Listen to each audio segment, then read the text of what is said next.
Thank you. Welcome again to Pondering the Orb number 3. I'm here once again to interview a wonderful author. My guest today is author Jay Hartley. He is a best-selling writer of mystery and thrillers, fantasy, historical fiction, and young adult novels. AJ has released recently Burning Shakespeare through Falstaff Books. He's also a distinguished professor of Shakespeare at UNC Charlotte and one of the world-renowned scholars on the Bard. But today we're here to talk about his work, and we're also here to talk about narrative voice, which is such a nebulous topic in a way. So, AJ, thank you for joining me. Thank you. Glad to be here. When we talk about narrative voice, or the author's voice, it's often a really hard thing to pin down. What do you think the narrative voice is in your mind in terms of conceiving it? Well, I mean, obviously when people talk about voice, they often think about character voices and things that work on a sort of a subsectional level within a story. But obviously we're thinking about it as a sort of master narrative technique. And for me, thinking about voice is often very closely related to thinking about genre and age group, right? That if you... I mean, you were just talking about Tolkien. If you were to read a page or a paragraph, actually probably a sentence of Tolkien, and put it next to a sentence from, say, J.K. Rowling, you would immediately know that even though these are both fantasy writers, that they're doing something radically different, right? That obviously with the early J.K. Rowling books, you know, you would feel that sort of middle grade whimsy, the sort of playfulness, the contemporaneity of the thing. And then with Tolkien, you would immediately also get that sense of something a higher form of language, and I don't mean that hierarchically. I mean that high style, right? That epic kind of rhetoric.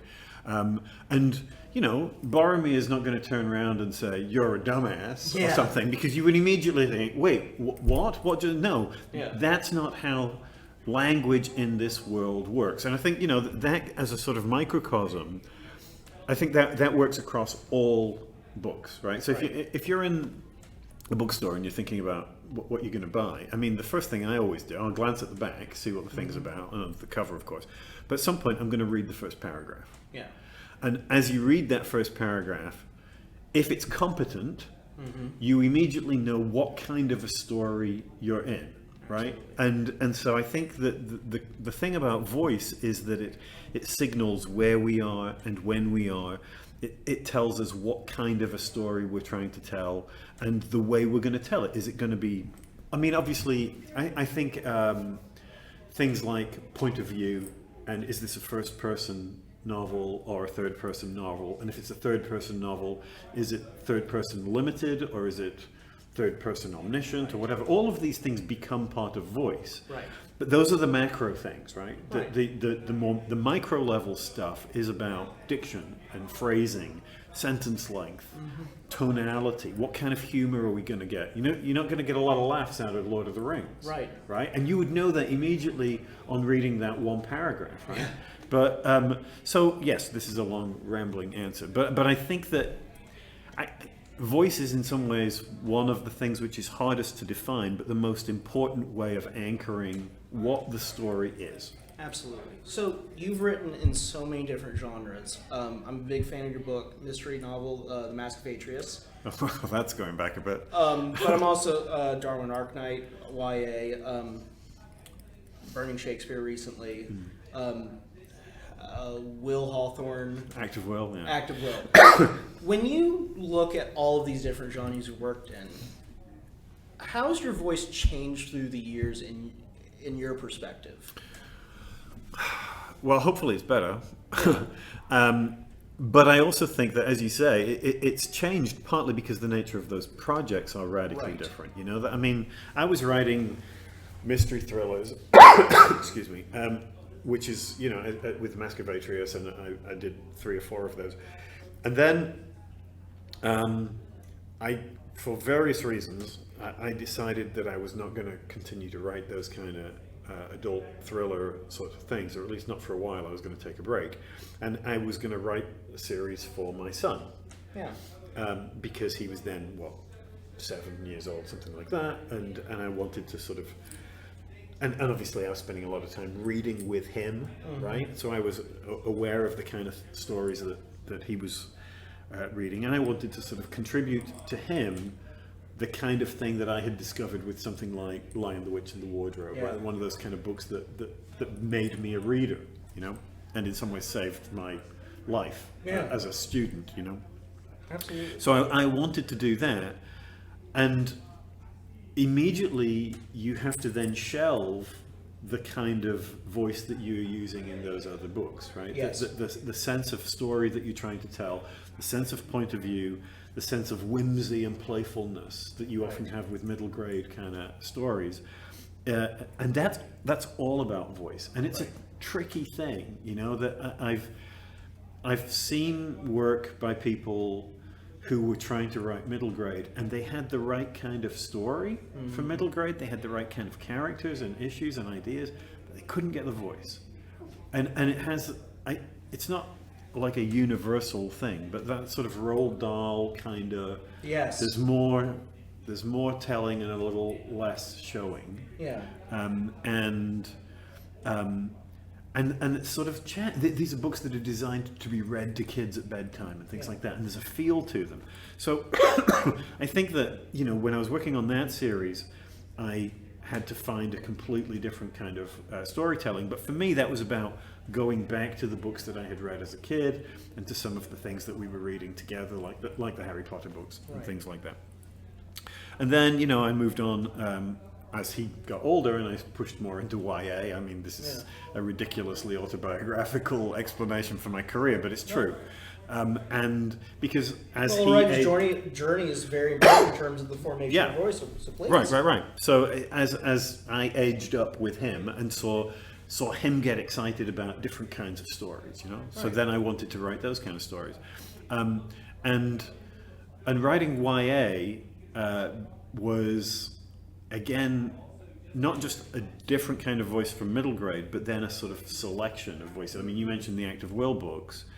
Those are YA, but so is the Steeplejack series that I wrote, and so are the Cathedrals of Glass books and Cold Bath Street, and the voices of those things are all quite different. Cold Bath Street is a master, by the way. Oh, thank you. Absolutely. Now, I mean, as a case in point, that's an interesting one, because for me, that was after writing the Steeplejack series. The Steeplejack series is set in a world that looks kind of like Victorian South Africa, right? So, and it's coming from a perspective of a 17-year-old brown-skinned woman, which I am not. Yeah.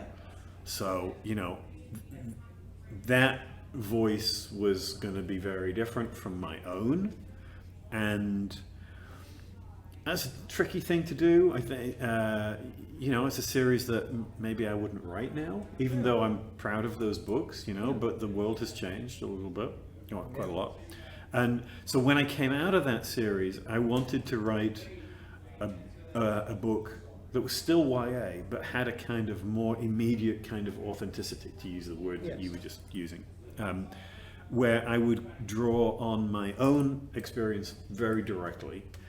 And so it was going to be a book that was not just told from a sort of white male adolescent perspective, but from a white male adolescent perspective growing up in a working class northern English town in the 1970s, right? And I made that decision very consciously. You're from Birmingham, correct? I'm from Preston, which is sort of between Manchester and Liverpool, Lancashire. And so I wanted that feel, that sort of some of the dialect, but also just the ethos of the period to be in that book. I wanted it to be a book about what it was like growing up in the late 70s in the UK. And so, you know, it's saturated with music references and what was on TV, because the great thing about the internet is that you can rediscover all this stuff, you know. And all of that, it was a way of then finding my way into the voice of the character and sort of saturating, as if I was going back to my old journals and diaries and stuff, and rediscovering those concerns and what I was interested in at the time, in order to tell, you know, the ghost story, and a ghost story that's really about ghost stories, right? These were the stories that I grew up with. So yeah, again, it's still a YA, but a very different kind of voice. And then something like the Cathedrals of Glass books, which are sort of futuristic. Right. The planet, it's a different planet, but again, they're all teenagers together, and you have to sort of imagine, so how do these people communicate? What are their priorities? What are they interested in? In what ways do they fit into their world? What ways do they not fit into their world? And all those things shapes the voice, particularly in a first-person novel, obviously. Yes. Where everything is mediated, as with the Act of Will books, everything is mediated by character, right? So the reader doesn't experience anything without it going through the mind of the person telling the story. Absolutely. So yeah, each of those I think is, you know, slightly different kind of feel. The Act of Will books are a little bit more playful, more snarky, for want of a better word, you know.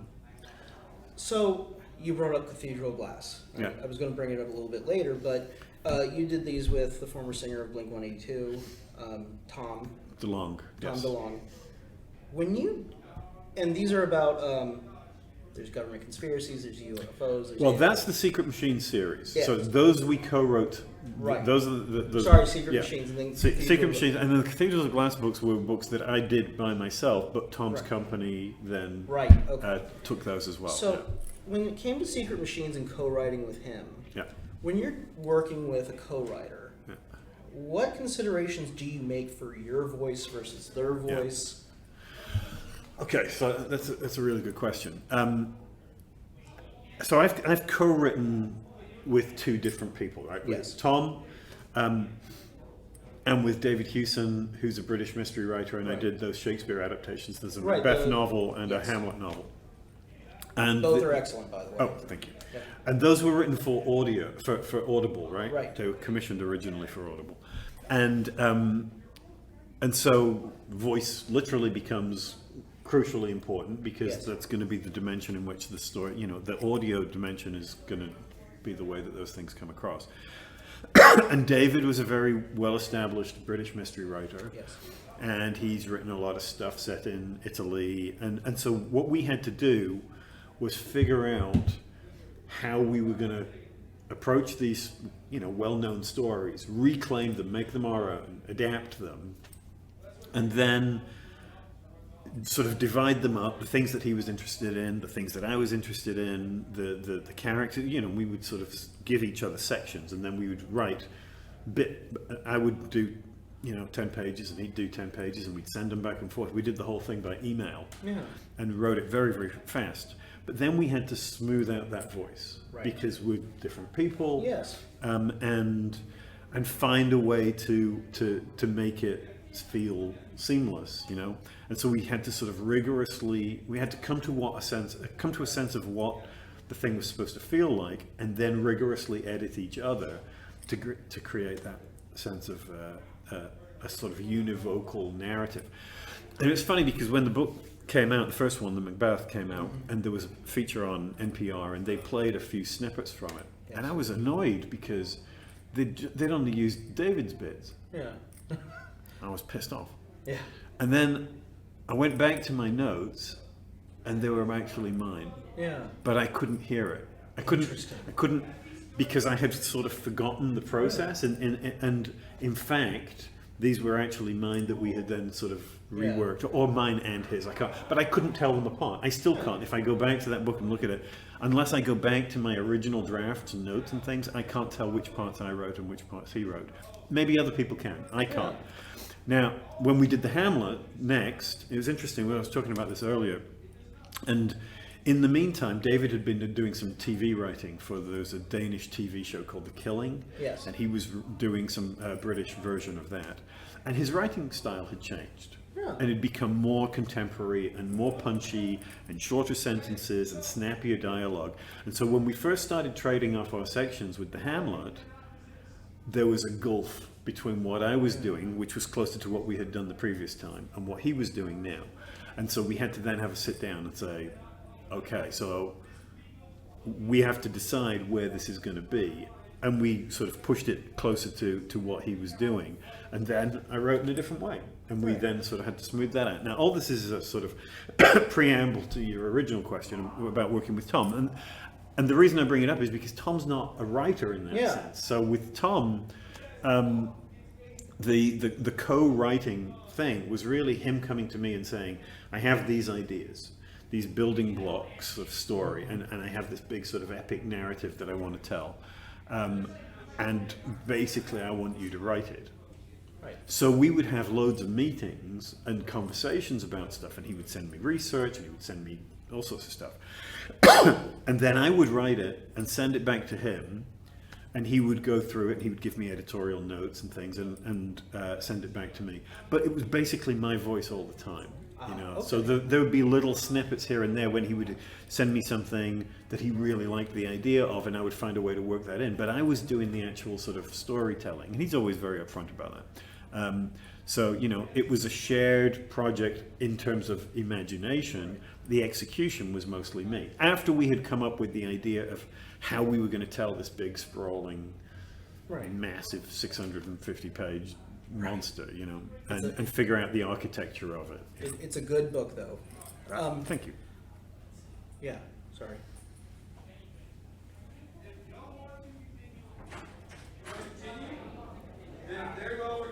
Okay, we'll keep going, right?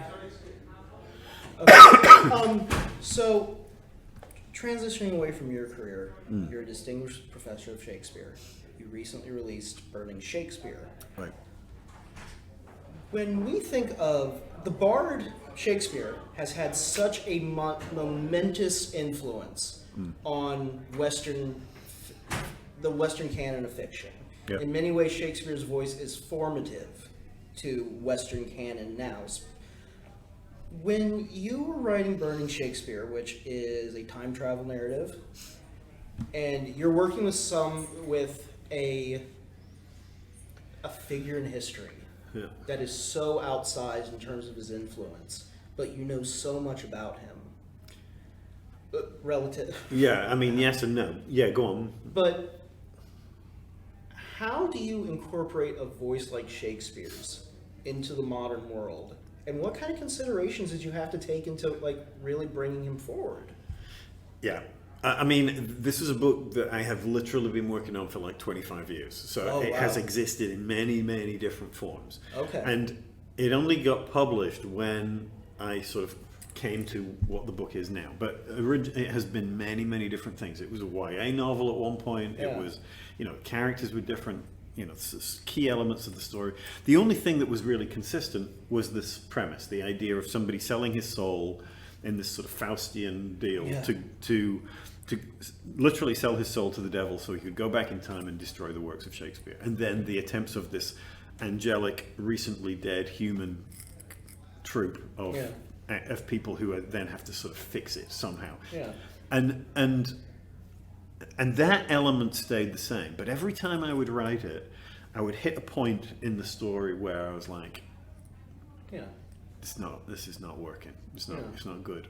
And frequently the problem was that I was becoming my other self.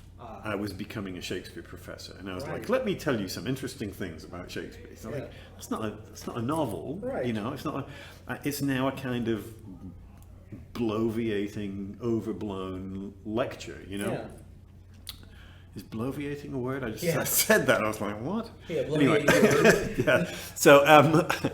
So in terms of dealing with Shakespeare himself, sometimes, some points of this history of this book, Shakespeare was more of a character. Yeah.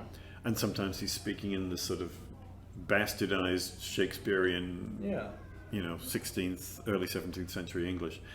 And some of the time, he kind of disappeared. And I think in the version that I actually published in the end, I made the decision to represent Shakespeare himself as little as possible. And because you can only fail. Interesting. And so I thought I'll let portions of the plays speak for themselves, and there are lots of little epigrams all the way through the thing, and then there are moments in the story where I'm lifting pieces of text from Shakespeare's plays and putting them in the mouths of characters and rearranging them and rethinking them and using that language, to create a kind of playful echo of the Shakespeare play. But I was really wary of making Shakespeare a character because, as you said, we know a lot about Shakespeare and we know very little about Shakespeare. We still a very mysterious figure. We have, you know, all these legal documents connected to him. We can trace his life in many in many ways. We have the evidence of the plays and the poems themselves, but part of what makes Shakespeare Shakespeare is his ability to inhabit lots of different characters in ways that makes the authorial voice disappear. Right? Fascinating, yes. Right? So unlike somebody like Marlowe or Ben Jonson, that you know which characters Marlowe likes, you know which characters Ben Jonson thinks are idiots. Because it's clear, right? It's actually quite a novelistic kind of approach to drama, where you feel this sort of editorial presence. Ben Jonson stepping in and saying, this guy's a cretin, right? Obviously. You don't get that with Shakespeare in the same way. We can figure out who the idiots are, but the idiots don't signpost themselves as idiots, right? There's a way that Shakespeare has of imagining himself into these characters and evaporating as an authorial presence, you know? So whether you're talking about a villain or a hero or a minor servant who has a few lines, there's often this hint of backstory, of consciousness, of presence, of thought, as if each one of these characters is being taken seriously and being allowed to give voice to their own position and their own ideas with complete sincerity, right? Whatever we think of them as an audience, you know.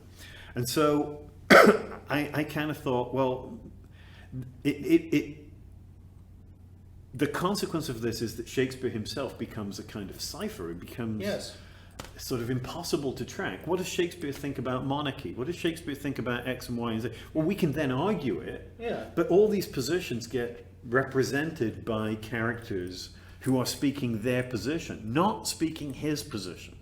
You know what I mean? Fascinating point, yes. So there's all this sort of, you know, on any given subject, there's all kinds of different responses coming from all the different plays and different characters within those plays that makes Shakespeare himself so difficult to pin down, which is one of the reasons we have people like me, right, who teach this stuff for better or worse, and one of the reasons I think that we're still doing it is because Shakespeare remains essentially mysterious, and part of his disappearing act, for want of a better term, is that the plays are allowed to morph as time passes. So the things, for example, that we would talk about in a Shakespeare class today are radically different from the things that we talked about only 20 years ago, or 40 years ago, 100 years ago, whatever.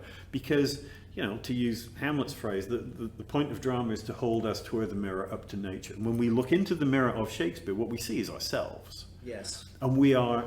And there's enough wiggle room in the plays, there's enough open space in the plays that we're allowed to sort of extrapolate from them whatever we care about, right? So if I go to the Shakespeare Association conference now and I look at the seminars that are on offer and this stuff on, you know, trans identities and queer theory and race and all sorts of things that would have been inconceivable 50 years ago, you know, and people would never have talked about in the terms that we talk about them today. And so, but this is what we're interested in now. And the plays and Shakespeare himself are flexible enough that we can find in them. This is why I think they keep being productive. I mean, where you can, every time I see a Shakespeare play on stage, I go in thinking, not, are they going to get it right? I go in thinking, show me something I've never seen before. Make me hear this in a different way. That's what I want, right? So when you're writing a novel in which Shakespeare is a character, it's tricky because I don't want to pin him down. So I don't want to over-determine. And you don't want to pin your voice on his. Exactly. And, except, you know, and there are moments where I have him in conversation and there'll be a sort of, and I do this sort of goofy Hitchhiker's Guide thing where I say, this is not how he actually sounds, but it's how he would sound today. And then I can do it all in sort of modern frame. And I'll put a little footnote that says, you know, pretend that you're hearing it through something that transforms. I can't even remember what it says, but it's a Babel fish joke, right? Yeah. Or TARDIS translator thing. It's the same idea. Absolutely. And it's Universal an escape. translator in Star Right, Trek. exactly. It's an escape clause. It's a way of saying, I can't be held responsible for Right. reproducing accurate Elizabethan dialogue in this situation. But it's also a way of not pinning the character down and having, instead, Shakespeare is this sort of person around whom the story revolves, and all these other characters have the main sort of drive of the narrative, and they are responding to him and about him and so on. But he constantly remains somebody who is sort of listening and observing and thinking, "This, I might be able to use this," you know, but who never really comes. And in one version of the story, at one point, it was kind of the opposite, and I was really getting into a sort of fictional biography of Shakespeare and the loss of his son and all this sort of stuff, you know, as being influential on the plays. And in the end, I was like, this is not good. It's not working. And part of that was that what I really wanted was to dial that back and leave Shakespeare enigmatic. Right. Because the book ultimately is about what we value and what we hate about Shakespeare. Yeah. And trying to sort of find ways to decide whether the present is better off with him in it or not. Well, coming off of that, and this will be the last Shakespeare question I ask before we get back to you. In 2022, why do you think Shakespeare remains, especially his voice, remains so attractive and so powerful and so potent? Because, like you said, there's so many different interpretations now, and people are still going back to these plays and trying to find something new out of them. Yeah. Why is this voice so integral to us as storytellers? Because for I have to tell you, The Tempest is a huge influence upon me. Macbeth was a huge influence upon my writing as a sword and sorcery author. Hamlet. Yeah. I can talk to so many authors who can tell me a Shakespeare play or something about Shakespeare that still influences them today. Yeah. And I think a lot of that comes down to, you made a really important point, like his voice kind of disappears and it just becomes the characters. Yeah. And I think, there are a couple of ways to answer that question. And one of them, of course, is to talk about the genius of Shakespeare, and he's the greatest writer ever, blah, blah, blah, and this is why these things are permanent. And of course, that, to a certain extent, I think that's true. But there are other more pragmatic reasons, right? Well, part of the reason we keep coming back to Shakespeare is because he's built into our education system. Yes. Right? In ways that none of those other writers from the period are. Right. In fact, in certain respects, he defines our education system. Yes. He did, right? There was no such thing as the study of English language, literature in the English language, until I think it was Harvard University in the late 19th century decided that they would start quizzing people on books that mattered, beginning with Shakespeare as part of their entrance exam. Right. And that's where American high schools started saying, we will now teach Shakespeare as a subject in school. Yeah. Right? And so I think it's really difficult to separate Shakespeare, the writer, and the plays themselves from Shakespeare's cultural legacy. Right. Which has been, of course, complicated. Right? Yes, Shakespeare very much so. is, for whatever else he is, and we can talk about the genius of Shakespeare and what he has contributed as a writer, but we also know that Shakespeare has been used as a weapon. Yes. Right? Particularly, in colonial terms, in matters of race and ethnicity, and in matters of gender and such. Things that people chose to like about Shakespeare was used to prove certain kinds of, white patriarchal, straight, ideologies. So all of these things are tied up in what Shakespeare is. So part of the thing that makes Shakespeare so resonant is that he's woven intrinsically into our own cultural history, Right. And one of the things that's fascinating for me as a scholar, but also in this novel and in my current academic project, I'm doing the Arden edition of Julius Caesar, and I'm trying to build my sense of the text and everything, which I've been working on for like 5 years. is about sort of rediscovering what Shakespeare was in 1599 Yeah. without all the cultural baggage between 1599 and 2022. And that's a really, really difficult thing, you know? Yeah. To sort of go back to a time when Shakespeare wasn't considered a genius, wasn't considered a sort of massive literary figure and cultural, you know, whatever, and to sort of try to get back to the sort of Shakespeare as a working playwright and, you know, storyteller. Fantastic. I have two more questions about you and your voice.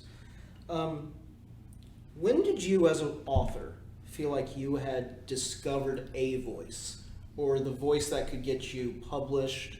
Just, I did a panel earlier on character and voice, and I had Chuck Gannon on there, and Chuck had an interesting point where you don't realize you found your voice until later on.